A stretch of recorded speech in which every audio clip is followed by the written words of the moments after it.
Hi, everyone. Thanks for joining us on today's webinar. We're just going to give other attendees and participants a few more minutes to join us.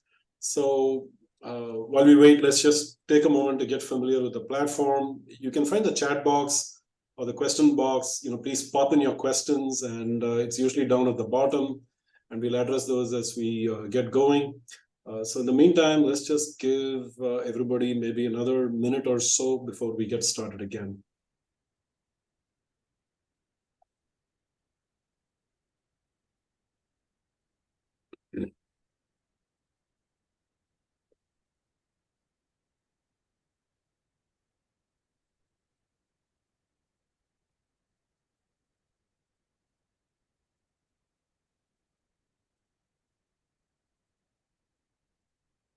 So I closed all my other applications, Satish. Perfect, Prabhu. So we're going to get started in maybe about another 20 seconds or so, and then we'll get going. It's like launching a rocket. Countdown starts now. Yep. On its way now. And I see we're filling up too also, so this is good. So great. I think it's time we get started. So welcome everyone, and let's dive right in. So most of you here by now know Prabhu and me, and there is more on LinkedIn. I'd encourage you to go and look us up there. So this is kind of an unusual webinar we do. We usually talk about what we do, our product, or we feature our customers.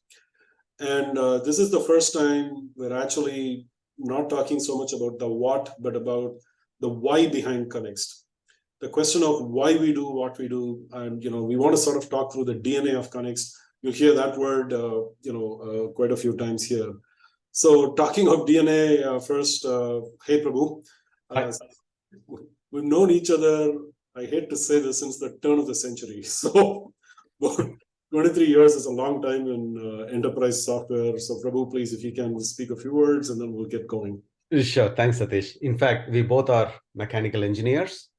In fact, I started my career working for a leading truck manufacturing company and became an SAP consultant. And then we started this.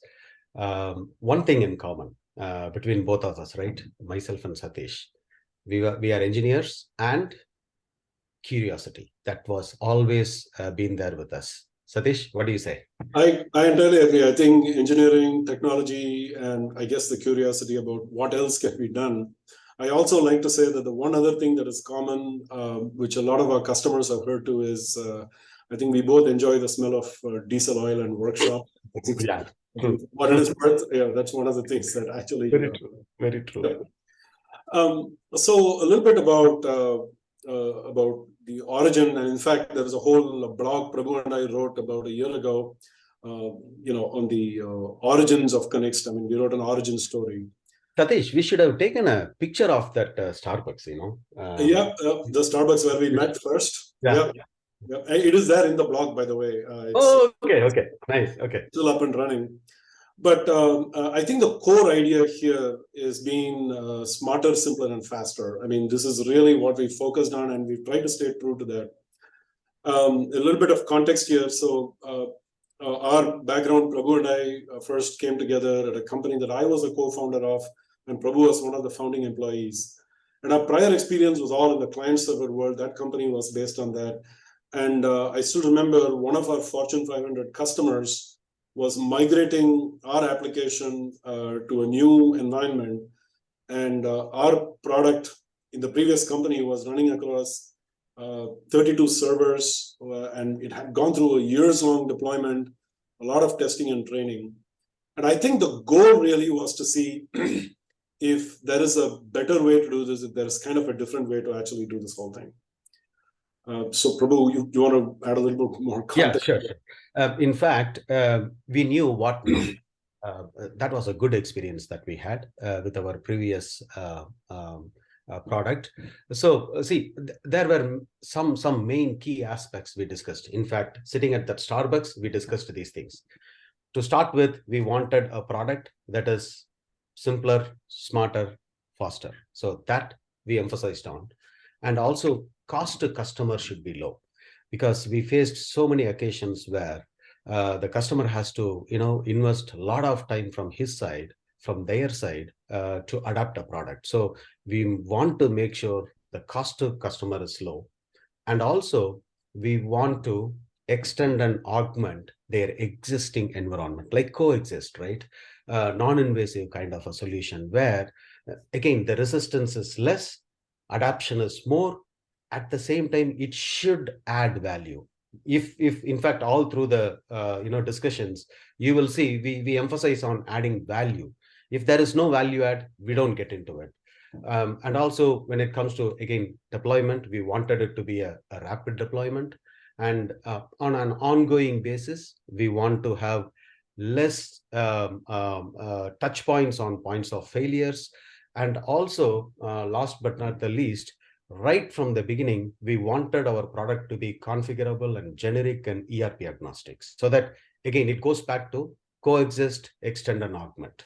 Satish? Yeah, and I think, again, there is some of this on our website too, and we've talked about this extensively.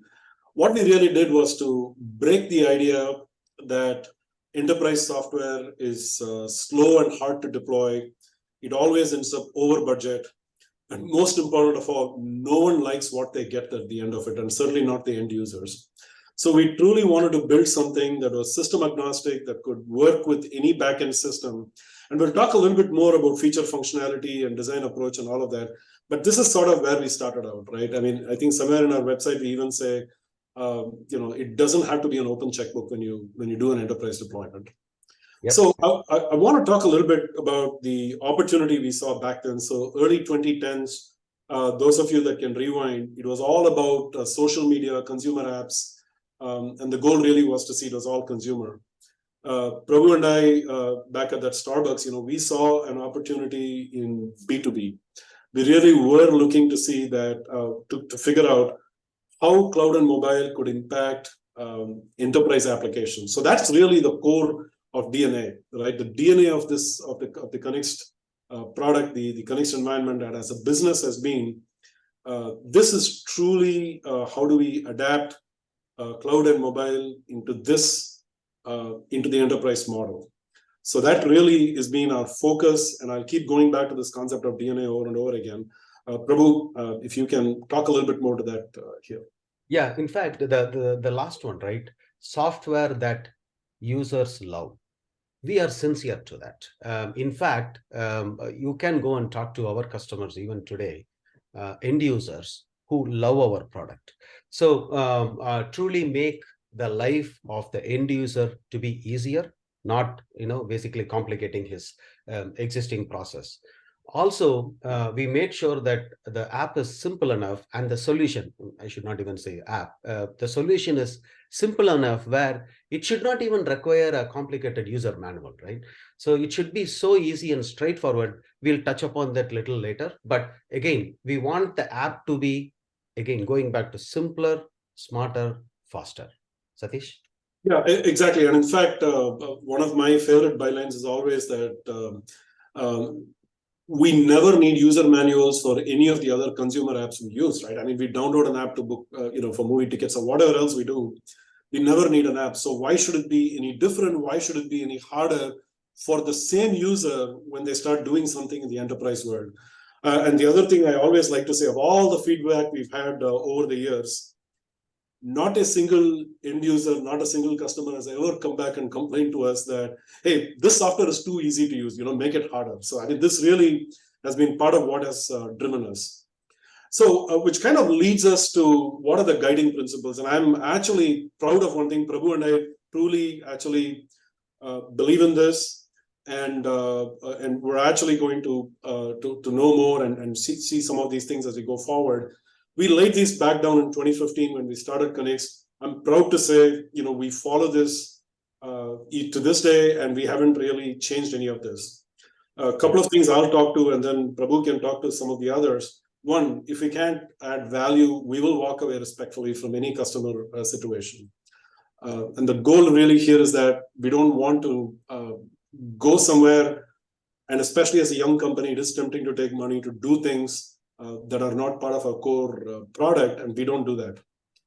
There is no throwaway development, which is why we don't deploy anything that is quick and dirty. This is all about high configurability, and that sort of drives what we do. We tell all our employees, every one of the development team members, that every line of code has to add value and has to be something that a customer sees value in. And the result is also that we never sell half a product. To those of, I see some of our customers here on this, and a few of you have actually deployed pilots with us. This is something we are very consistent about. We never deploy a pilot which is half a product. Yes. You don't sell half a car without the steering wheel and say, well, you're going to get the rest of it later when you pay for the full product, because there is not enough value that is driven in that case. And the result is also then that once you have a limited deployment, a pilot, the jump to production is really quick, and that can be done. Prabhu? Yeah. In fact, a little bit dwelling deeper, right? From the design philosophy aspect of it, right? I'll give you some examples. We want to make sure a user should get to a screen or a transaction in our app, in our solution, within 2 to 3 clicks, because we know how difficult it is with other solutions out there where it requires at least 5 to 10 clicks, right? So we are very conscious in designing each and every functionality of the product, going back to our mantra, where it is like it should be easy to use. And we don't add anything in the product for the sake of the technology. We truly believe in organic growth of our product. Unless there is a value add, like Satish already mentioned, we don't add it to the product. A true organic growth. In fact, we sit across the table for deciding on the product roadmaps and future functionalities and things like that. We make sure there is a value add. We don't do it just because everybody is doing A and ML. We don't want to do it unless there is a value add, unless it makes sense. In fact, we are getting into AI. We'll talk about that a little later. Now, when a requirement comes from the customer, right, we take it in. There are occasions where we walked out of certain requirements saying that we don't play in that area. Also, we try to standardize and then try to adapt it and then fit it into the roadmap. So no throwaway work. To emphasize, we made our product to be ERP agnostic, so that if there is a functionality or a specific process that is handled by an EAM system, we leave it to the EAM system.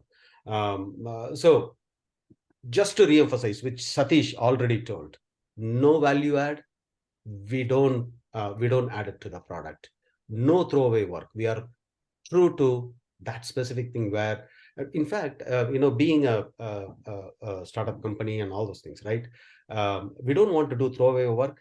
We don't want to, waste our resources. So it also, gets into that area. So we are very conscious in what we want to add in our product, and that we always follow. Satish? Yeah. So again, I think, so where did all of this lead us, right? I want to talk about, how we started. So we basically said the focus is on making life easier for the crew, the mechanic, the technician, and so on. Our first customers were in public transit, energy, and utilities, again characterized by distributed assets and a distributed workforce, right? So things that took people away from the back office out to the field or to workshops and so on. And we spent a lot of time studying what a lineman in a utility does. They climb up poles, they dig ditches to lay pipes, mechanics in workshops, and so on. And there is a direct correlation to some of the feedback we received then to feature functionality in the product itself. And someday, if any of you is interested in knowing more, do engage with us. We can actually talk to you specific features that came out from some of those discussions. And then I think it is fair to say that we focused on the biggest complaints that they had. When you talk to end users, the backend system is too hard to use. It is not user friendly. The reports are hard to generate. Systems are too rigid. It costs a lot of time and effort to modify, huge IT impacts. And most important of all, I think the biggest complaint we have is this stuff does not make life easier for us. I mean, this is really what we were trying to address. Yeah. And that led us to some design, paths that Prabhu can talk a little bit more about. Yeah. So going back to our, the previous message where coexisting in an environment, right? So we went cloud mobile so that we can extend and augment. Not only that, we consciously decided to go with native apps.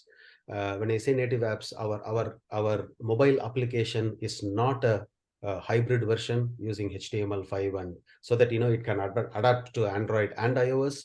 Those are dedicated native apps which our end users are using, because we did a study. We did develop an hybrid app too, and user experience is far better when it comes to native apps. Like, for example, we introduced signature right from the beginning, right? So that they can click and sign on it. Speech to text options we introduced, where user can talk to the app so that it types it for them.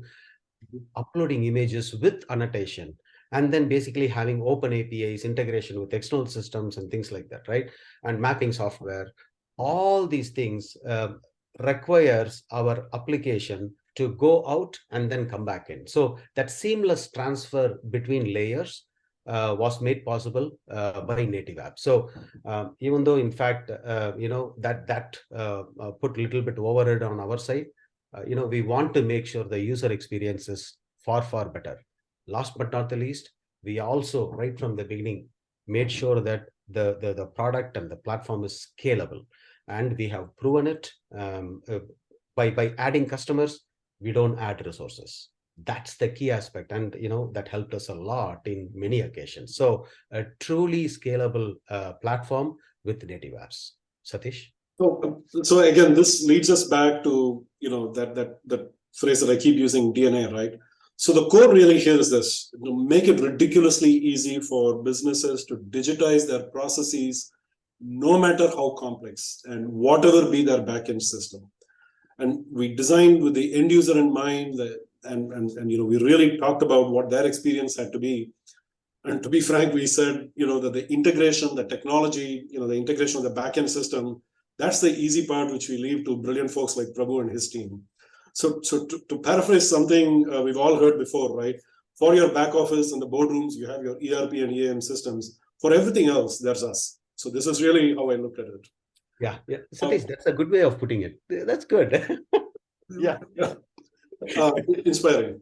So I want to talk a little bit about where we are today. The true test of scalability, of the product and the platform is really how easily we are able to add feature functionality or also move to other verticals.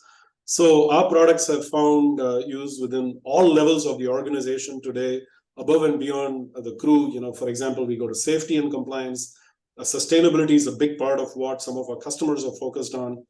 So the key here is we built a product that is extensible, and I call it fertile, right? The ability to make it easy to move across new industries and new use cases.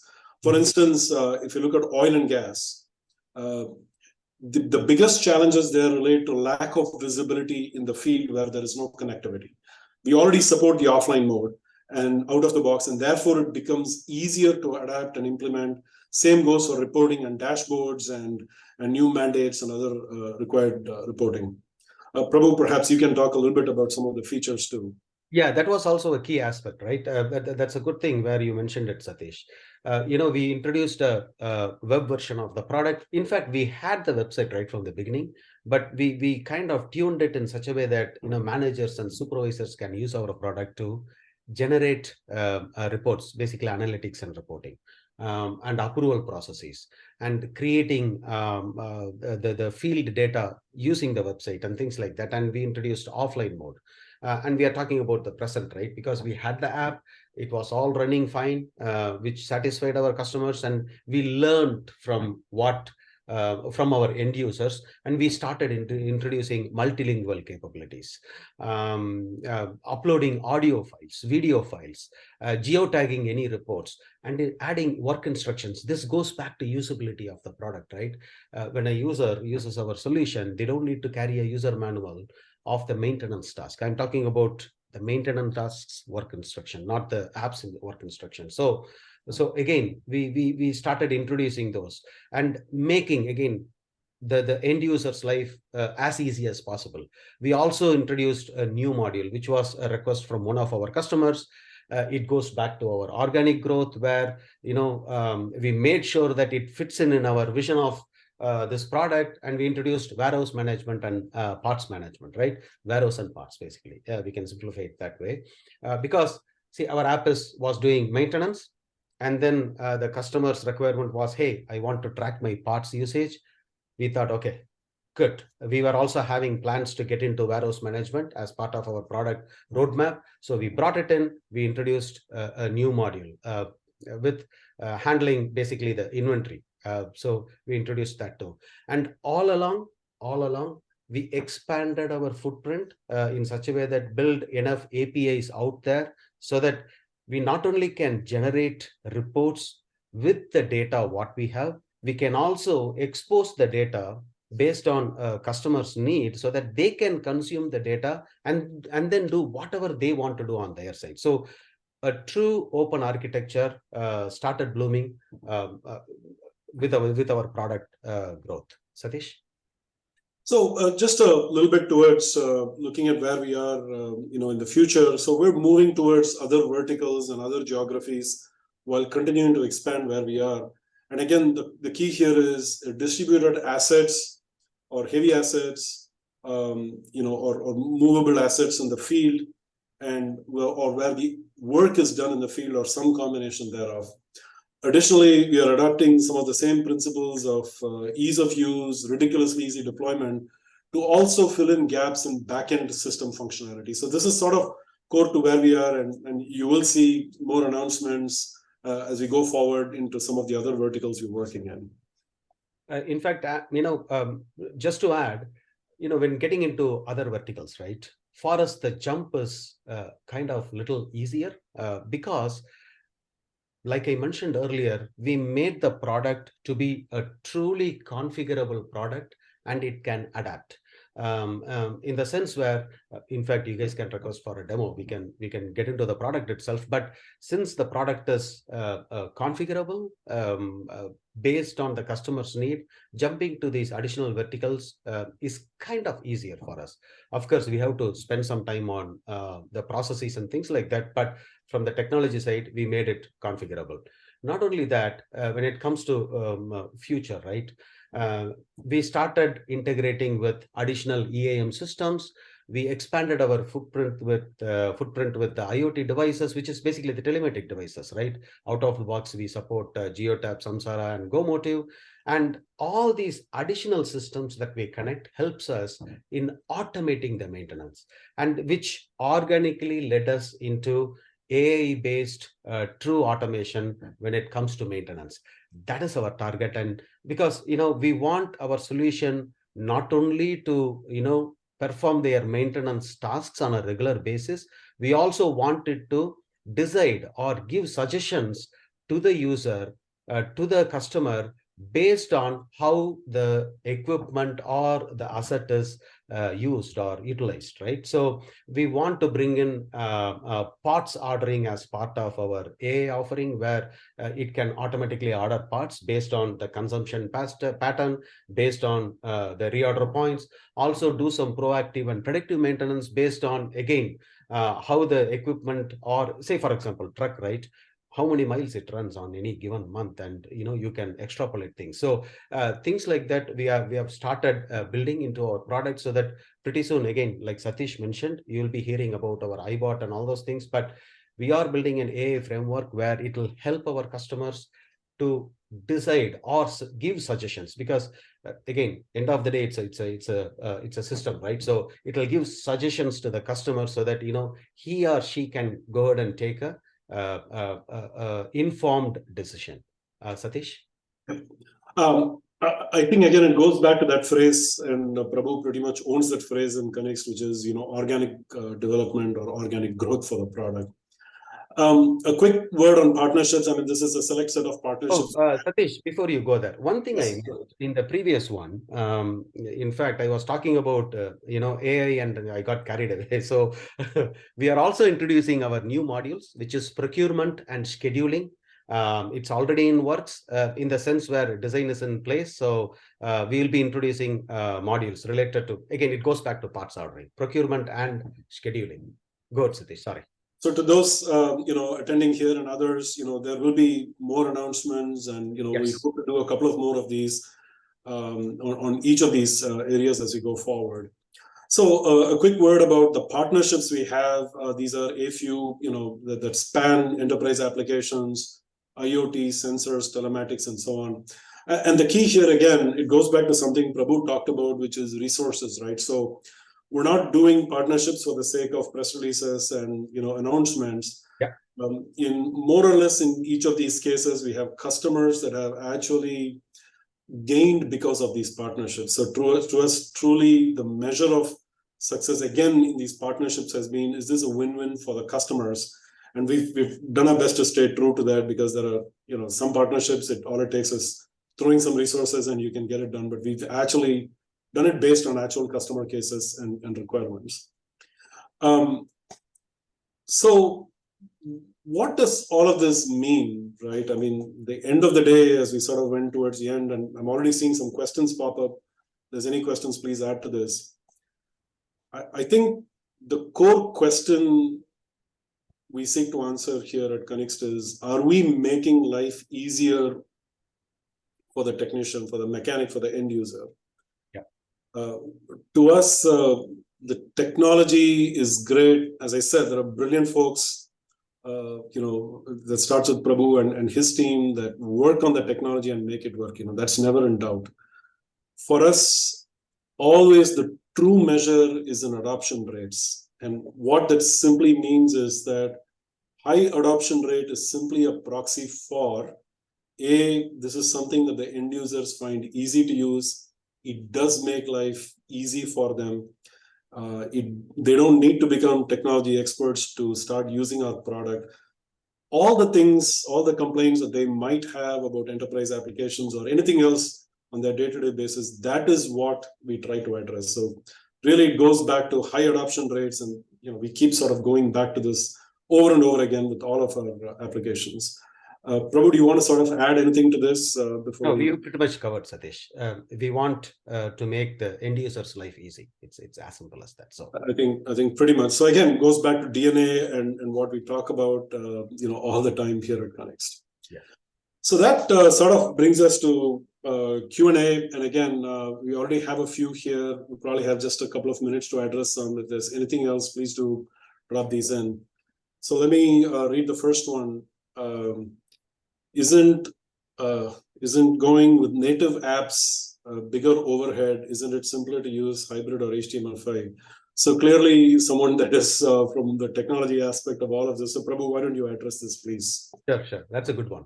And good that, they asked this question. So yes, to answer your question, yes, it is a overhead on our part as a product company. Yes, we have to maintain both iOS and Android. But like I mentioned earlier, we did invest some time on having a hybrid app to make our life easier, but the user experience was far better when it comes to native apps. I'll re-emphasize on this. Functionalities like speech to text, scanning a barcode, locating a task geographically and getting directions and getting to that specific task for performing it. All these things can be done within our app. So in fact, for performing it, we need to go out and come back in. So those seamless transfers kind of thing.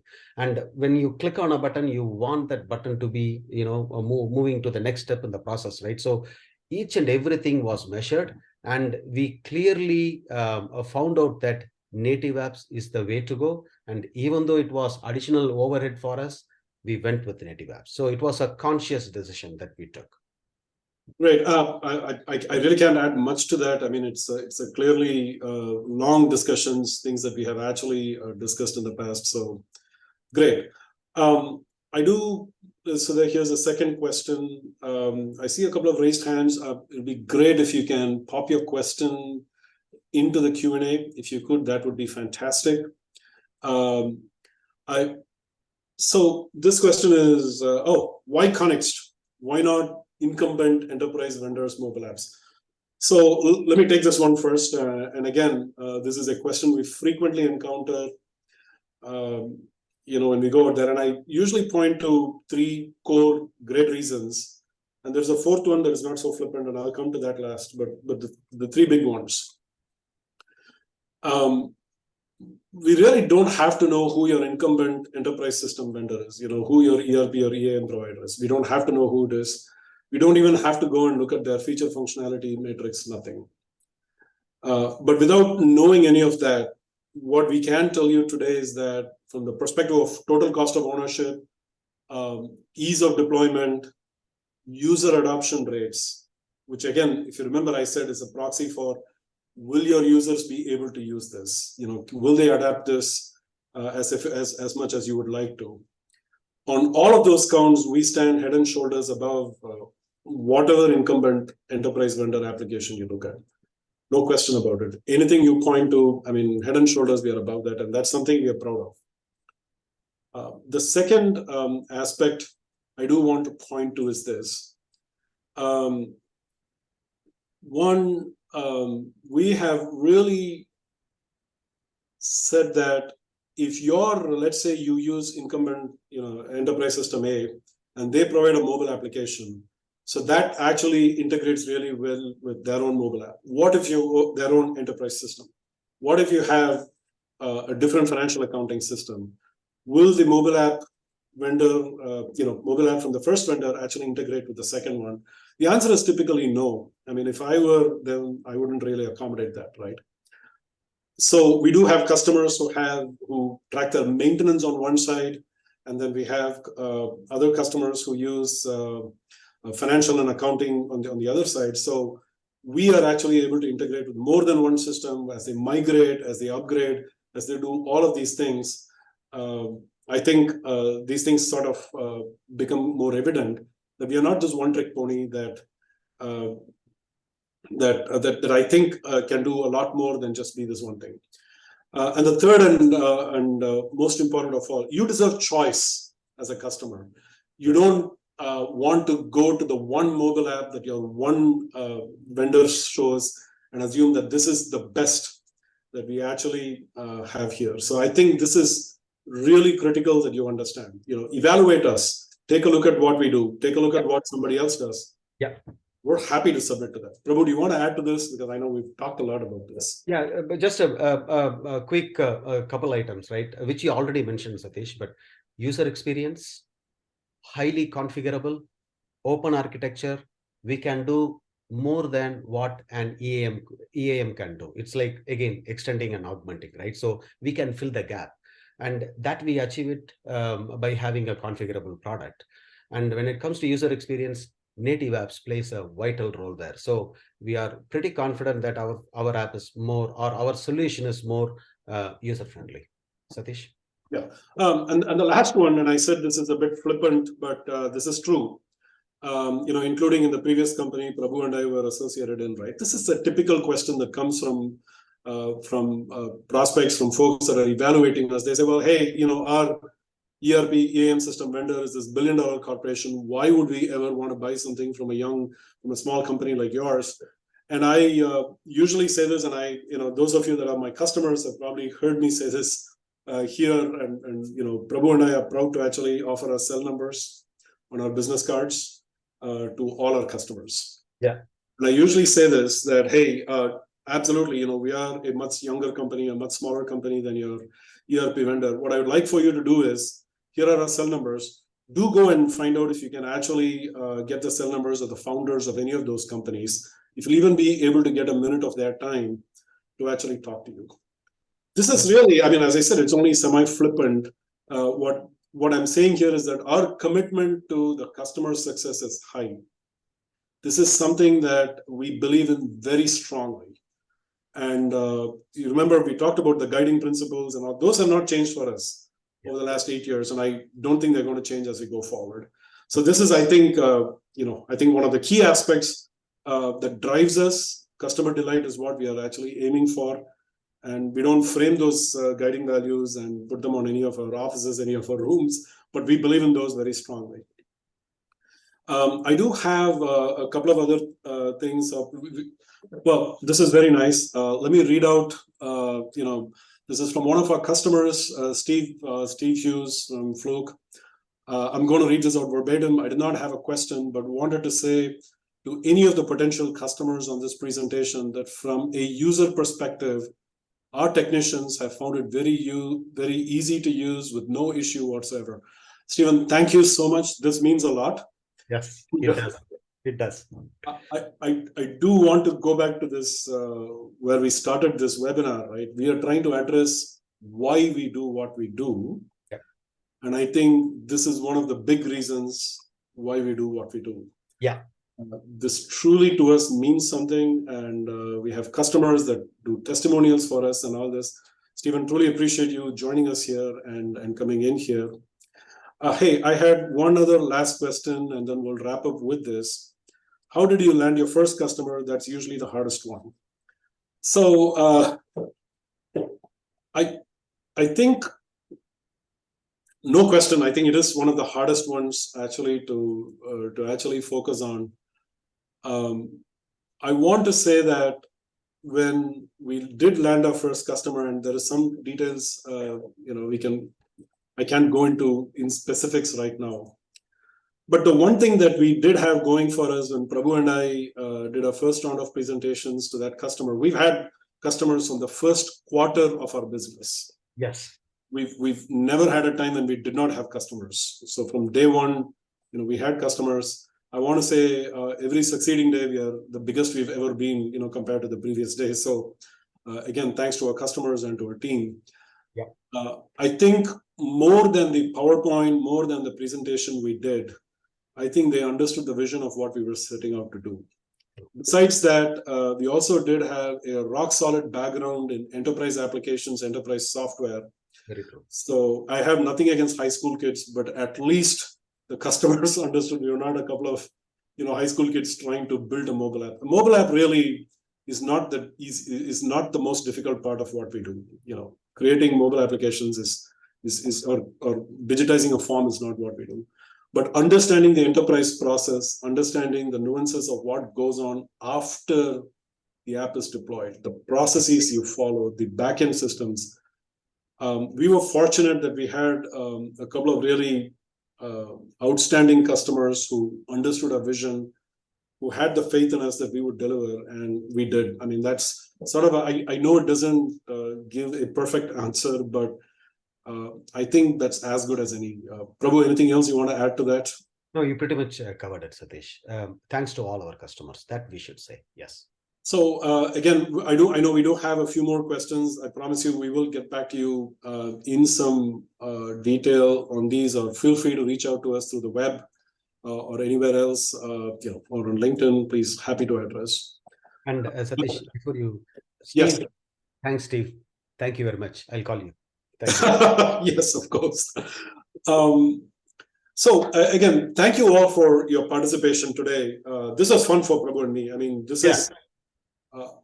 We have these conversations fairly frequently, and I think we evaluate what we're doing versus what we've set out to do, and this is in all sincerity. We try to do this every time. So I hope this was as much fun for those watching as it was for us. So some minor housekeeping too for everyone watching. We will send a recording via email. It will be hosted on our YouTube channel, youtube.com/Connixt, and on our website. And of course, do follow us on LinkedIn, subscribe to our newsletter and stuff. Hopefully we'll do a few more of these, as we go forward. And thank you all so much for your time today. And Prabhu, thanks as always. Sure. Thank you all.